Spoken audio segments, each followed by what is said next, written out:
Hello friends, स्वागत है आपका हमारे YouTube channel CGPSC handwritten notes में।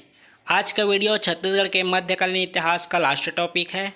अगर आप हमारे चैनल में नए हैं तो चैनल को सब्सक्राइब कर लीजिए तथा बेल आइकन को भी क्लिक कर लें ताकि आने वाले वीडियो का नोटिफिकेशन आपको मिलता रहे। तो शुरू करते हैं आज का वीडियो। आज का टॉपिक है हमारा छत्तीसगढ़ में काकतीय वंश। देखते हैं काकतीय वंश के बारे में। तो इसके संस्थापक हैं अन्नमदेव और अंतिम शासक हैं प्रवीर चंद्र भंजदेव। शासन क्षेत्र की बात करें तो शासन क्षेत्र है बस्तर और राजधानी अन्नमदेव ने मंदोता को बनाया। फिर मंदोता से स्थानांतरित किया पुरुषोत्तम देव ने बस्तर क्षेत्र में। फिर बस्तर से नई राजधानी बनाया जगदलपुर को दलपत देव द्वारा। अब देखते हैं कि इनमें विशेष क्या है। तो यह बस्तर में सर्वाधिक समय तक शासन करने वाला वंश है। इसके ऐतिहासिक पृष्ठभूमि के बारे में देख लेते हैं। देखेंगे कि 1309 ईस्वी में अलाउद्दीन खिलजी ने जब दक्षिण विजय अभियान किया था भारत में, तो मलिक काफूर को साम्राज्य विस्तार हेतु वारंगल क्षेत्र भेजा था। यहाँ के शासक थे काकतीय वंशी शासक प्रताप रुद्रदेव। इन्होंने बिना युद्ध किए वारंगल क्षेत्र को छोड़कर बस्तर क्षेत्र में आए। तभी अन्नमदेव ने इस क्षेत्र को अर्थात बस्तर क्षेत्र को छिंदक नागवंश का अंत करके बस्तर क्षेत्र में काकतीय वंश की नींव रखी थी। अब देखते हैं प्रमुख शासकों के बारे में। तो इसको 3 भाग में बांट कर देखते हैं और उन्हीं शासकों के बारे में देखते हैं जो बहुत ही इम्पोर्टेंट है, जो एग्ज़ाम में आते हैं और आ सकते हैं। इसको 3 भाग में देख रहे हैं। स्वतंत्र शासक जो किसी के अधीन नहीं थे। दूसरा मराठा अधीन शासक, मराठों के अधीन जो शासक कार्य करते थे। और तीसरा ब्रिटिश अधीन शासक। स्वतंत्र शासक में हैं अन्नमदेव, पुरुषोत्तम देव, दलपत देव, अजमेर सिंह देव। मराठा अधीन शासक थे दरिया देव, महिपाल देव, भोपाल देव। और ब्रिटिश अधीन शासक की बात करें तो भैरम देव, रानी चोरिस, रुद्र प्रताप देव, प्रफुल्ल कुमारी देवी और प्रवीर चंद्र भंजदेव। उन्हीं शासकों के बारे में देख रहे हैं जो एग्ज़ाम में आता है। अब स्वतंत्र शासकों के डिटेल देख लेते हैं। तो शासक हैं अन्नमदेव। यह छिंदक नागवंशी शासक हरिश्चंद्र को पराजय कर छत्तीसगढ़ में काकतीय वंश की नींव रखी थी। इन्होंने राजधानी बनाया था मंदोता बस्तर क्षेत्र में। बस्तर के गीतों में इसे चालकी वंश का राजा कहा गया है। और इन्होंने डंकनी संखनी नदी के संगम स्थल पर अपनी कुल देवी की प्रतिमा दंतेश्वरी मंदिर का निर्माण कराया है। अगला शासक है पुरुषोत्तम देव।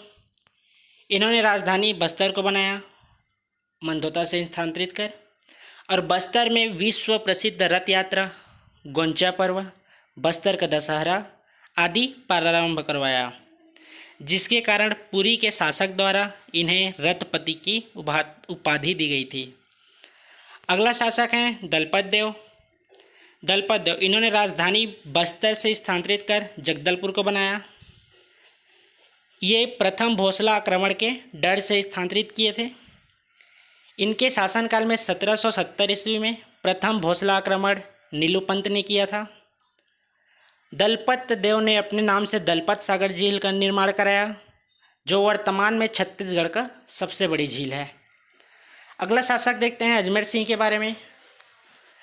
इन्होंने बस्तर क्षेत्र में क्रांति का मसीहा कहा जाता है। अजमेर सिंह के नेतृत्व में बस्तर का प्रथम जनजातीय विद्रोह हल्बा विद्रोह हुआ था। जनजातीय विद्रोह के बारे में अलग से वीडियो बना कर देखेंगे। इस विद्रोह के बाद काकतीय वंशी शासन मराठों के अधीन आ गए थे। अब देखते हैं मराठा अधीन शासक के बारे में। तो प्रथम शासक हैं दरियादेव के षड्यंत्र के फलस्वरूप अजमेर सिंह हल्बा विद्रोह में पराजित हुए थे। इन्होंने सत्ता स्थानांतरण हेतु जयपुर नरेश विक्रमदेव व भोसला शासक अवीर राव के द्वारा कोटपाट की संधि की गई थी 6 अप्रैल 1718 ईस्वी को। आप देखेंगे कि इनके शासनकाल में 1795 ईस्वी में भोपालपट्टनम का संघर्ष हुआ था और इनके शासनकाल में ही बस्तर छत्तीसगढ़ का अभिन्न अंग बना था। अब देखते हैं अगला शासक महिपाल देव के बारे में। देखेंगे कि इनके शासनकाल में 1824-25 में परलकोट का विद्रोह हुआ था। इसका नेतृत्व करता गेनसिंह थे। जनजातीय विद्रोह का अलग से वीडियो देखेंगे। भूपाल देव, इनके शासन समय में दो जनजातीय प्रसिद्ध विद्रोह हुए थे, मेरिया विद्रोह 1842 और तारापुर विद्रोह 1842। आप देखेंगे कि मराठा शासकों ने नर बलि प्रथा के आधार पर भूपाल देव पर अभियोग लगाया था। अब देखते हैं ब्रिटिश अधीन शासक के बारे में। तो शासक हैं भैरम देव। इसके पहले इसके पृष्ठभूमि को देखते हैं।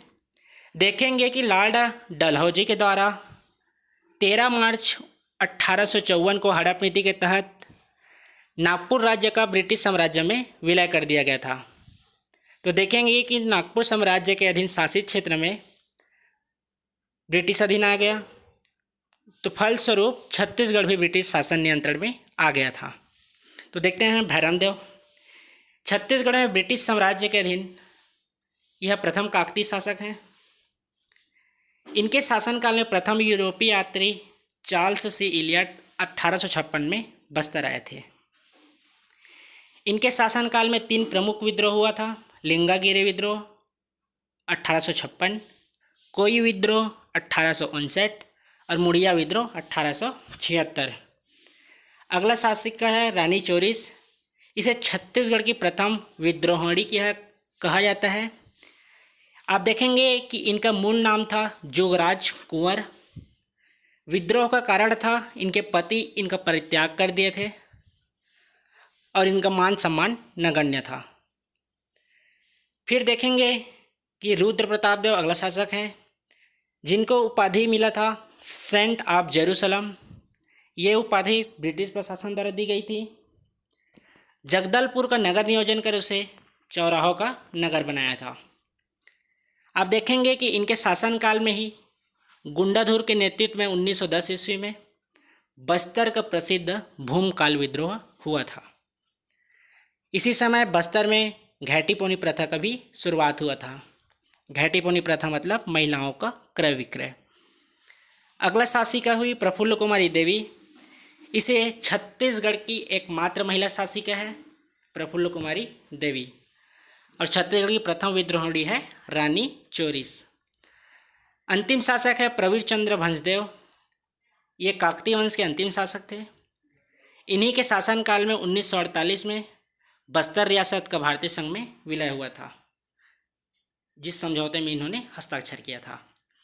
इनके नाम पर छत्तीसगढ़ शासन द्वारा तीरंदाजी के क्षेत्र में पुरस्कार दिया जाता है। कौन सा?